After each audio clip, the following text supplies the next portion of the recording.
senhor estava trabalhando para a Transnordestina Logística do Grupo CSN, largou a iniciativa privada para se dedicar à vida pública, à vida política. O senhor se considera antítese do que muito eleitor está procurando hoje? Eu digo, está na moda eleger iniciante ou então aqueles que se dizem não políticos. Como é que o senhor se coloca nessa situação? Você não é o contrário disso tudo? Alguns defeitos, assim chamados meus, da minha vida pública, tipo uma certa franqueza, uma certa aspereza nas palavras, hoje estão sendo vistos como valor, estão sendo vistos como um não hipócrita, e esse é um valor procurado. Mas eu, evidentemente, não aceito entrar nessa onda mentirosa, né, mistificadora de que um político não faz política, ou quem faz política é um não político. Isso tudo é, na verdade, uma leitura de marketing barato, né, para tentar, mais uma vez, só ser idiota e presumir o povo idiota. Na verdade, eu represento um projeto alternativo para o Brasil há muitos anos. Esse projeto tem se aperfeiçoado, tem se aprofundado, eu tenho um pouco mais de lucidez sobre os pontos nevrálgicos da questão socioeconômica brasileira, e isso faz a diferença, vamos dizer, da minha personalidade no processo de debate no Brasil. Falando nisso, o senhor se colocando como uma terceira via ou como uma possibilidade, o senhor disse que o senhor só sai candidato se o PDT, o partido do senhor, assim quiser. Mas as pesquisas indicam que só o deputado federal Jair Bolsonaro e o prefeito de São Paulo, João Dória, estão no momento em condição de competir com o ex-presidente Lula. O senhor está parado nos 5% nas pesquisas. Como é que o senhor avalia esses resultados? E eu gostaria também de saber se esse é um motivo razoável para o PDT não lançar o senhor candidato. Como eu digo, eu sei bastante bem com a minha experiência o que é que espera uma pessoa que pensa o que eu penso, que fala o que eu falo, que tem os conflitos que eu tenho ao longo de uma vida de 37 anos de experiência limpa, né? Nunca respondi ao inquérito sequer para ser absolvido, isso é nada mais do que minha obrigação, mas nesses tempos horríveis que o Brasil está vivendo é um adicional de atributos, né, que o país está procurando. E essas pesquisas, para quem tem a vivência que eu tenho, nada representam, absolutamente nada a não ser um retrato desse momento. E o retrato desse momento é de um povo machucado, 14 milhões e 300 mil desempregados, quase 9 milhões de brasileiros empurrados para o biscate, para a informalidade, para o trabalho na rua sendo reprimido. E a política para essas pessoas é um ruído, quase sempre associado com esse escândalo novelizado de corrupção. E na hora própria, tudo isso vai se alterar profundamente. Não quero dizer que inverta as coisas, mas isso tudo hoje é provisório. Quando que é a hora própria? Quando que a gente pode começar a levar em consideração as pesquisas de fato? No Brasil, quando você começa a colocar na prateleira as alternativas concretas, reais e suas, vamos dizer, personas políticas, seus acompanhamentos e seus signos, né?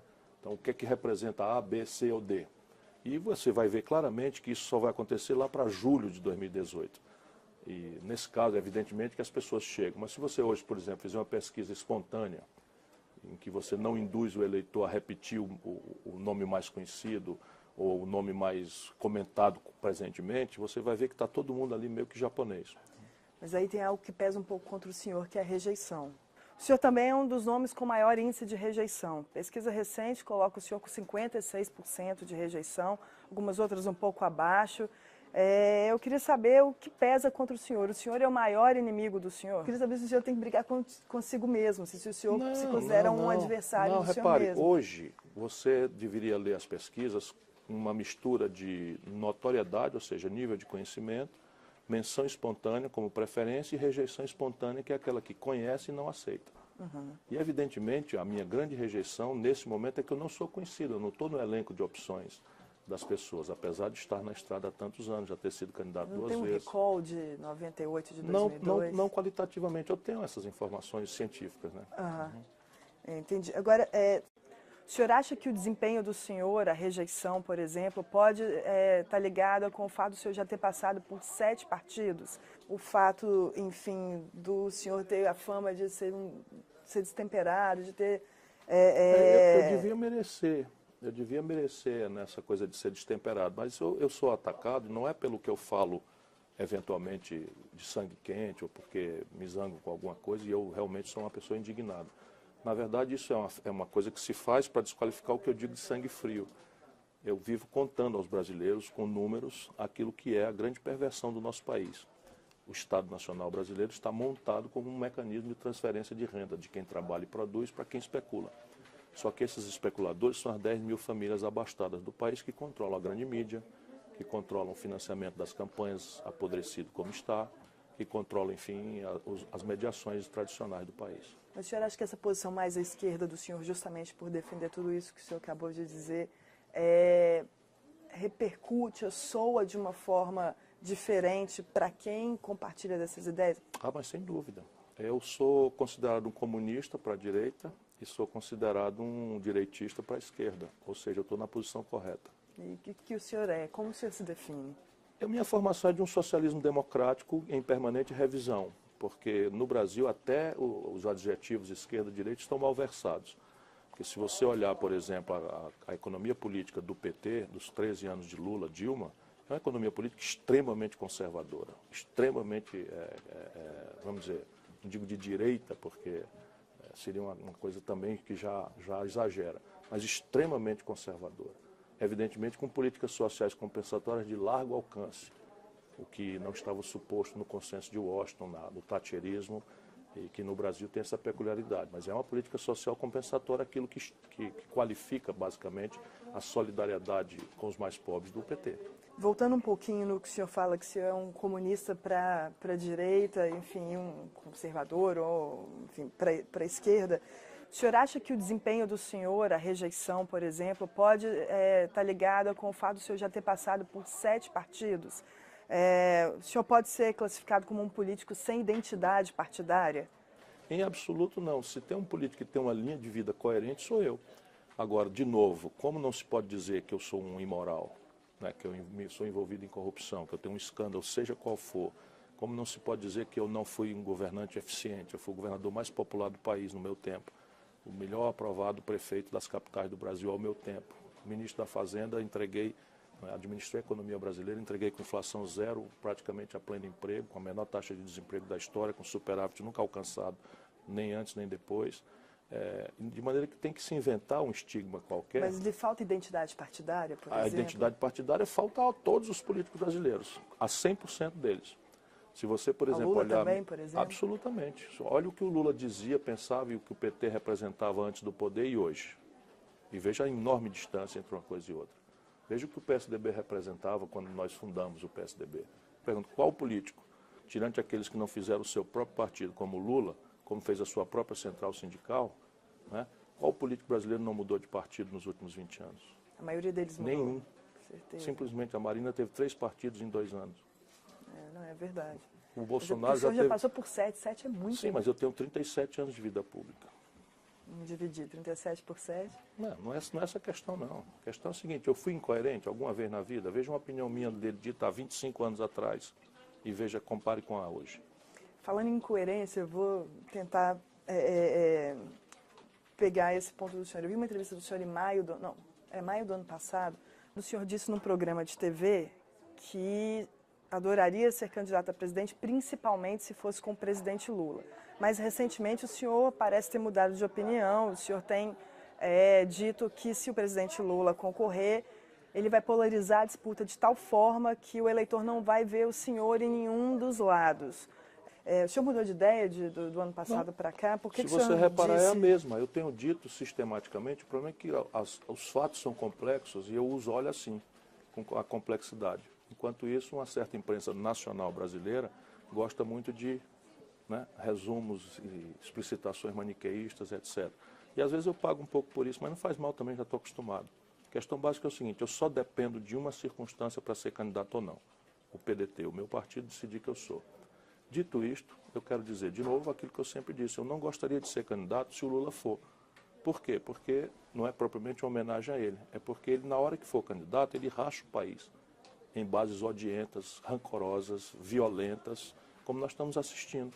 Os lulistas e os antilulistas, e o país não tem ambiente para discutir o seu futuro. E eu acho que, desesperadamente, o Brasil precisa de um projeto novo, novas práticas, experimentar novas premissas do jogo político. Desesperadamente nós precisamos disso. Mas, desculpa insistir com o senhor, mas o senhor disse que seria melhor ainda concorrer com o presidente Lula. Então, o senhor mudou de ideia. Às vezes você diz isso no calor de uma emoção e tal, mas eu estou dizendo a você que eu tenho me preparado para ser presidente do Brasil, sem querer, correndo o risco de ser mal compreendido. Eu duvido que alguém tenha treinado mais do que eu, que alguém tenha qualificado mais do que eu, que alguém conheça mais do que eu as alternativas para o país, mas isso é a minha presunção. O povo brasileiro está hoje induzido por essa novela moralista, explosiva, em tempo nobre da televisão, a olhar o mundo pelo filtro do lulismo e antilulismo. E isso acaba com o país. O senhor já foi professor de Direito Constitucional. O senhor acha que há tempo hábil para condenar o ex-presidente Lula em segunda instância Nenhuma chance. e afastá-lo da corrida eleitoral? Nenhuma chance. Nem seria justo que acontecesse. Mas por que o senhor acha que não vai dar tempo? Pelos tempos processuais brasileiros. A senhora veja, em primeira instância, o Lula está acusado em 5 processos e nenhum deles ele foi julgado em primeira instância ainda. Então, não é provável. Sim. Ainda, por exemplo, nesse processo que ele depôs recentemente, ele tem 86 testemunhas para serem ouvidas. Ou seja, demora. Bastante. E como é que o senhor avaliou o depoimento dele? Lula convenceu o juiz? O Lula é um campeão da psicologia popular. E o Moro é um garoto, não duvido de que tenha boa fé, que tenha boa intenção, mas, sabe, esse negócio de aplauso e juventude, aplauso demais e juventude, acaba deformando muitas pessoas. Eu sei bem o que eu estou falando. E o Lula trouxe o Moro para o campo dele, onde ele reina. O Moro seria o rei se fosse um juiz severo, adstrito aos autos, à lei, aos códigos. E aí ele seria absolutamente imbatível. Mas não, preferiu trocar ideias com o Lula, aceitar ser visualizado em capas de revista como antagônico. Onde é que o juiz é antagônico? Ele já perdeu. Um réu contra o juiz. Isso já matou o juiz, porque o juiz não pode estar. O juiz ele observa a luta, sentado na cadeira fora. Então o antagônico não pode ser o juiz. Na hora que a própria revista, porque a direita brasileira é basicamente imbecil, e faz isso, acabou-se. Mas o senhor acha que tinha como o Moro se afastar disso? Claro, bastava que ele fosse um juiz. Parasse de usar gravatinha borboleta, de circular por aí afora pelos holofotes, confraternizando com réus potenciais aos risos. Isso tudo é deslumbramento.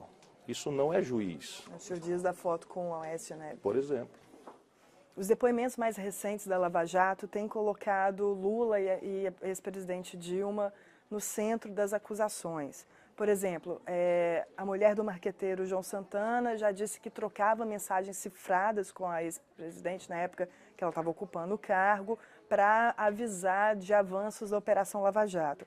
O senhor acha que isso muda um pouco a imagem que o senhor tem da presidente Dilma?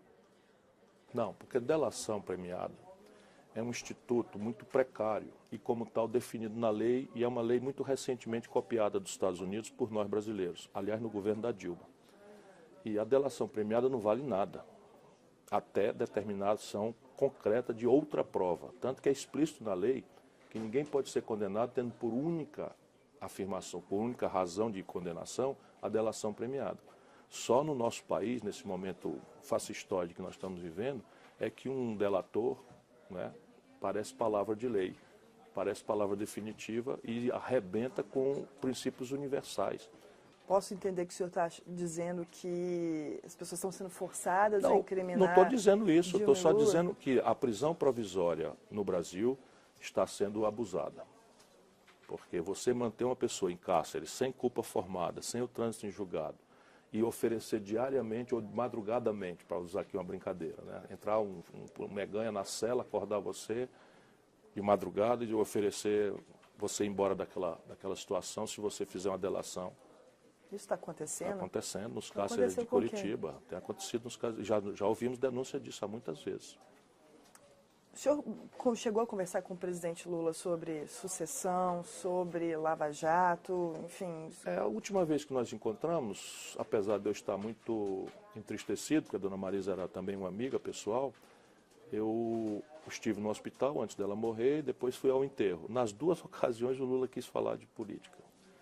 E eu deixa isso para outra hora e tal. E de Lava Jato também, muito zangado, muito aborrecido, se sentindo perseguido. Bom, em maio do ano passado, o senhor disse num programa de TV que adoraria ser candidato a presidente, principalmente se fosse com o presidente Lula.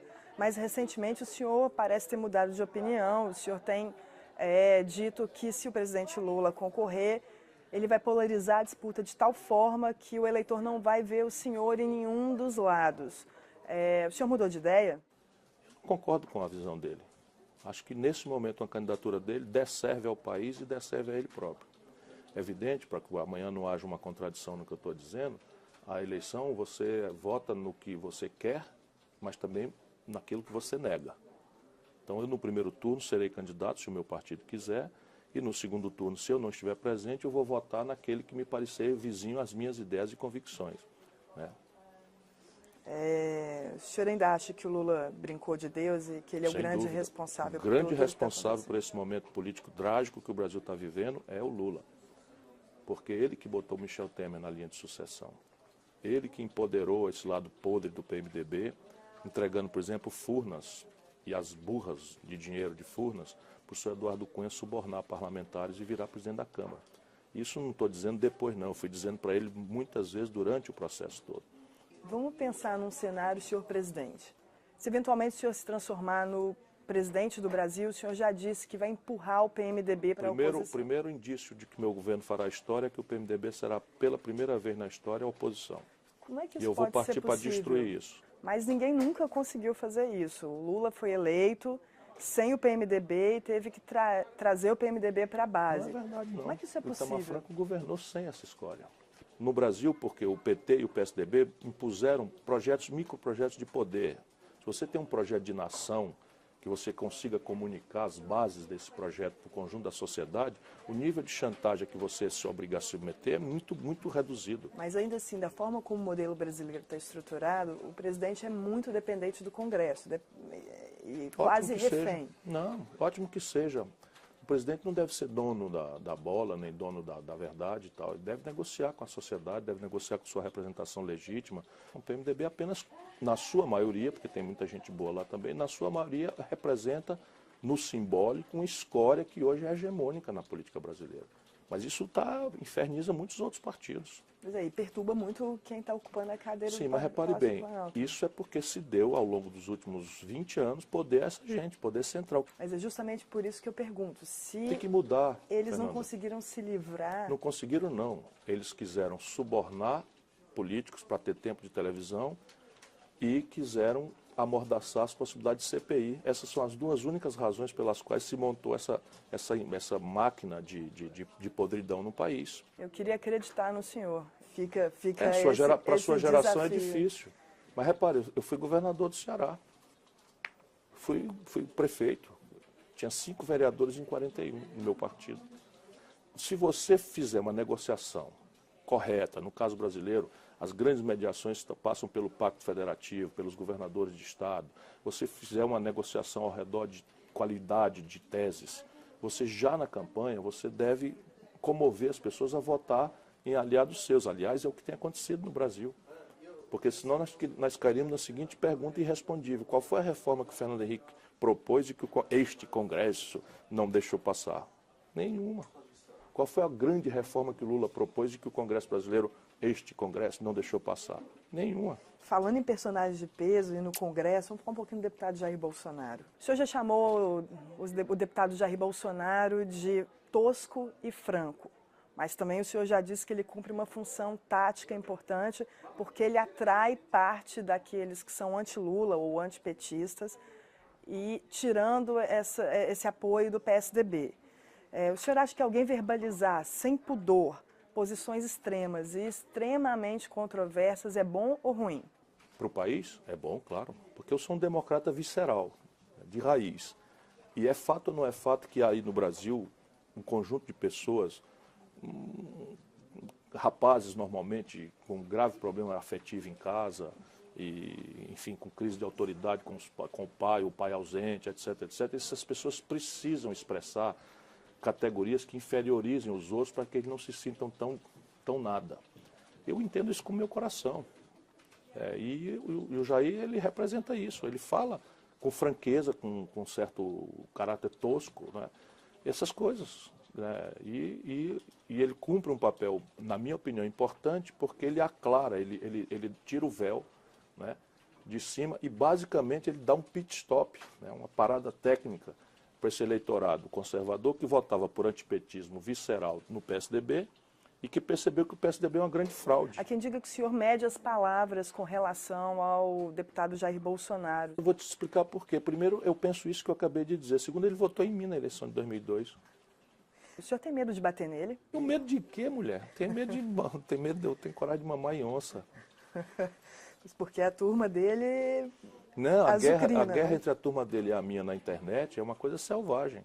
Mas eu não. Tu acha que eu vou me preocupar com isso? Estou preocupado com o Brasil. Mas já o mesmo não acontece com o Dória. Por quê? Porque esse é um farsante perigoso que a certa elite brasileira, desencantada com a podridão do PSDB, vamos dizer, oficial, está embalando um novo Collor. É um farsante perigoso para o país. Por que o senhor acha isso? Por que o senhor acha que é um farsante? Porque ele é um cara que encheu a burra de ganhar dinheiro com lobby. Como é que o cara é milionário, não tem uma roça, não tem um balcão de comércio, nunca produziu uma arruela, um parafuso, e é uma fortuna de jatinho rodando por aí afora? De onde é que veio esse dinheiro? Eu sei. De onde? Lobby, lobby, lobby. Mas lobby do bem, lobby do mal? Não, lobby puro e mal. Lobby de dinheiro público. Dinheiro público dos cofres públicos do PSDB, dos governos controlados pelo PSDB de São Paulo, de Minas Gerais e muitos outros. Esses piqueniques todos é negócio de aproximação de empresário de política, que é a arte dele. Você acha que é um farsante. O senhor já definiu o Michel Temer como o chefe do governo de patetas. Não, pateta, eu estou na dúvida se é quadrilha ou pateta, coisa pior. O que seria coisa pior? Quadrilha é muito grave, mas pateta é tão grave quanto. Vamos agora, por que pateta? O camarada, o Brasil tomou a trauletada num produto de exportação relevantíssimo que emprega 700 mil pessoas no setor de proteínas e tal, proteínas animais, e o cidadão às pressas convoca os embaixadores dos principais países importadores do Brasil e leva para comer carne numa churrascaria que só serve carne importada. Aí o camarada chama a imprensa internacional e nacional para fazer uma fala em homenagem ao Dia Internacional das Mulheres. E diz que as mulheres é quem melhor sabem escolher preço em supermercado. Porque quando o senhor falou da infeliz frase do Temer com relação ao Dia da Mulher, eu me lembrei automaticamente quando perguntaram da Patrícia Pilar naquela campanha. Pronto, você nunca viu eu falando isso na vida. Inventaram aquela frase? Editaram claramente. Editaram claramente. E foi a Globo. Entendi. Porque o senhor entrou para a história como Sim, a pessoa que... Porque o que importa é a versão da Globo, não importa a realidade. Agora não tem um inquérito. Teria direito a 3 pensões mensais vitalícias que me dariam hoje 86 mil reais. Sou o único político brasileiro que não aceitou receber nenhuma, nunca. E isso nunca foi comunicado ao povo brasileiro. Nunca. O senhor tem ressaltado Mesmo muito eu isso. estou em Londres, nesse momento, falando na BBC, de que você lembra? Você não, na sua pesquisa, você não citou que eu não recebi a pensão. Não citei que o senhor recebeu pensão, mas lembrei que teve um inquérito da farra das passagens na Câmara. Inquérito nenhum, nunca respondi a nenhum inquérito na vida. Mas abriu-se uma investigação, não? Sim, o senhor pode não ter sido denunciado, e eu também dei uma né? boa esculhambada. Sabe qual é? Me misturaram, porque eu viajei para os Estados Unidos. Levou a mãe do senhor, não foi? Eu paguei minha passagem e ela pagou a dela. E a TAM trocou. E a TAM soltou uma nota oficial dizendo que lamentava e se assumia a responsabilidade de ter trocado. E isto é que é. Mas nunca respondi a inquérito nenhum. E o Ministério Público... Mas veja a sua pesquisa. Você não sabe que eu nunca recebi as pensões, que daria 86 mil reais por mês para mim hoje. E o senhor vive de quê hoje? Eu faço palestras, sou advogado, tenho um escritório de advocacia, né, trabalho para uma universidade como consultor. Voltando ao assunto dos inquéritos, o senhor, como secretário de Saúde do governo do Ceará, teve uma denúncia do Ministério Público envolvendo terceirização, né? Sim, o juiz não aceitou, ela morreu, que fim levou? Claro, nunca respondi ao inquérito nenhumzinho, nem sequer para ser absolvido. Agora, o assunto é assim, eu assumi a Secretaria de Saúde do Ceará porque o meu irmão era governador e tinha construído 20 UPAs, estavam sem funcionar, 2 mega hospitais regionais sem funcionar, 150 ambulâncias do SAMU prontas sem funcionar, e ele pediu para botar aquilo em ordem, porque o Ministério Público não deixava e os médicos lá, tudo com medo. E eu fui lá e fiz. Tudo isso passou a funcionar do dia para a noite. E virou denúncia. Aí um babaca lá desses que infernizam a vida brasileira, resolveu fazer isso. Por quê? E daí? Qual é a malversação? Eu criei uma cooperativa de socorristas e botei o SAMU para funcionar em todos os municípios do Ceará. Salvei milhares de vidas. Estou orgulhosíssimo disso até agora. Mas ainda ganhou uma denúncia, né? Denúncia não, mas denúncia arquivada. E tem uma investigação antiga rolando, aquela que apura que o senhor teria contratado uma empresa de inteligência para poder veja investigar. bem, você foi ler isso na Folha de São Paulo, que simplesmente inverteu. Mas eu sei também que o senhor foi hackeado e foi por exatamente. isso... Eu que processei, está aprovada, a perícia foi... essa história, só para eu entender. É simples. Lá na paróquia, no meu Ceará, um grupo de canalhas hackeou meu computador e começou a replicar meus e-mails ou falar coisas que tinham como premissa uma informação privada minha do e-mail, que eu não tenho um segredo de nada. Mas acessaram de fato o e-mail? Acessaram de fato. Aí eu peguei, representei na polícia, a polícia fez uma investigação, a polícia técnica fez uma investigação, descobriu todo mundo. Descobriu os IPs, qual era o endereço e tal, e isso está lá rolando o processo. A Folha simplesmente inverte. E a suposta suspeita de que o senhor teria contratado a Kroll é Nunca infundada? aconteceu comigo, a acusação foi contra meu irmão, não foi comigo. Trocaram Entendi. Ciro por Cid. Isso é muito comum, às vezes? Não, só comigo. Atribuir coisas ou suspeitas que pesam contra o seu irmão, atribuir ao senhor? Não, o inverso. Não, meu irmão também é limpo. Assim, lá em casa a gente toca de ouvido, de olho fechado. O senhor acha que a Dilma, do ponto de vista econômico, errou ainda mais? Um desastre completo. Indo e voltando. Porque quando deu-se o desfinanciamento desse nível de consumo, eles reagiram como se fosse uma crise semelhante à de 2008, que estava com os preços da commodity lá em cima. E houve uma crise em que o Brasil não teve tanto problema, bastava a gente enfrentar o colapso do crédito internacional com os nossos bancos, o BNDES, o Banco do Brasil, Caixa Econômica e alguma renúncia fiscal, e esse é claramente uma boa resposta. Só que desta feita o problema foi o desfinanciamento estratégico do país, que tem um padrão de consumo que é importado, que apresenta déficits gigantescos e que eram mascarados com o boom de commodities. Quando as commodities caíram, eles foram fazer renúncia fiscal em 2013, foram arrebentando o país. É inacreditável, inacreditável. E aí, para resolver o problema, chama o Levi, que é 5º nível, né? Experiência anterior no serviço público, quebrou o Rio de Janeiro, para ser o ministro da Fazenda do Brasil. E aí bota a taxa de juros na maior depressão, dá vontade de rir para não chorar. Na maior depressão econômica da história, a maior taxa de juros da história. Para terminar mesmo agora, o senhor veio para participar de uma mesa com o presidente da Câmara, Rodrigo Maia, e com o ex-ministro Jacques Wagner. Tem verdades a serem ditas, tanto para PT e DEM? Claro, eu não vim para conversar com eles, eu vim para conversar com os estudantes brasileiros e com os acadêmicos britânicos que têm curiosidade sobre o Brasil, e vou dar um depoimento que representa a minha experiência. Por exemplo, eu vou demonstrar claramente a estupidez retórica, a manipulação de valores falsos, né, por essa história de presidencialismo de coalizão que tributam ao Congresso os problemas do Brasil. Os problemas do Brasil são do Executivo. Falta de imaginação, falta de projeto, falta de seriedade, esses são os problemas. E falta de engajar com a sociedade civil? E essa é essencial. Sem a sociedade envolvida, cúmplice, nós não vamos resolver esse conflito distributivo. Eu brinco sempre, toda vez que você olhar um tatu em cima de um toco, pode apostar que alguém botou, porque tatu não sobe em toco. Então tudo que está errado no Brasil não está errado porque tinha um manual de fazer certo. Está errado para atender interesses minoritários, organizados, informados, que constrange a grande mídia e que formam a opinião das pessoas.